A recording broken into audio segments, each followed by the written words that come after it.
નમસ્કાર દર્શક મિત્રો, જનરપદ ન્યૂઝમાં આપનું સ્વાગત છે। ખૂનના ગુનામાં આજીવન કેદની સજા પામેલા અને પેરોલ રજા ઉપર વડોદરા જેલથી 2016માં નીકળ્યા બાદ ફરાર થઈ છેલ્લા 9 વર્ષથી નાસ્તો ફરતો કેદીને ઉત્તર પ્રદેશના ગાઝિયાબાદથી શોધી કાઢતી વડોદરા શહેર ક્રાઇમ બ્રાન્ચ। વડોદરા શહેર ક્રાઇમ બ્રાન્ચ જ્યારે આ નાસ્તા ફરતા કેદીને શોધવાની કામગીરી કરવાની હોય છે ત્યારે તેમને વેશ પલટો કરવો પડે છે અને તેની સ્ટોરીની આજે આપણે આ વાત કરવી છે। આ 2016માં આ કેદી પેરોલની રજા ઉપર બહાર નીકળ્યો હતો ત્યારે 15/7/2016 વડોદરા જેલથી 11 દિવસની પેરોલ રજા ઉપર તેને મુક્ત કરવામાં આવેલો હતો।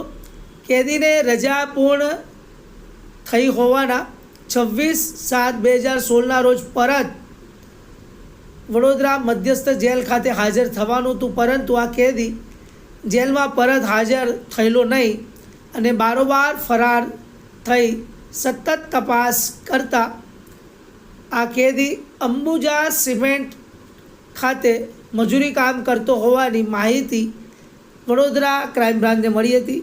આ ટીમ તુરત જ ઉત્તર પ્રદેશના ગાઝિયાબાદ જિલ્લાના દાદરીમાં આવેલ અંબુજા સિમેન્ટ કંપનીમાં જઈ મજૂરોના વેશમાં 2 દિવસ સુધી ખાનગી રાહે સતત વોચ રાખી તપાસ કરી અંબુજા સિમેન્ટ કંપનીમાંથી ફરાર કેદી કમલસિંહ દીપસિંહ ઉર્ફે દીપસિંહ યાદવ રહે હોલી ચોક પાસે મવાના, જિલ્લો મેરઠ, ઉત્તર પ્રદેશનાને શોધી હસ્તગત કરી આ કેદી પેરોલ રજા પરથી ફરાર થયેલો હોય કેદીને તેની બાકી રહેલ સજા ભોગવવા વડોદરા જેલમાં પરત મોકલવામાં આવેલો છે।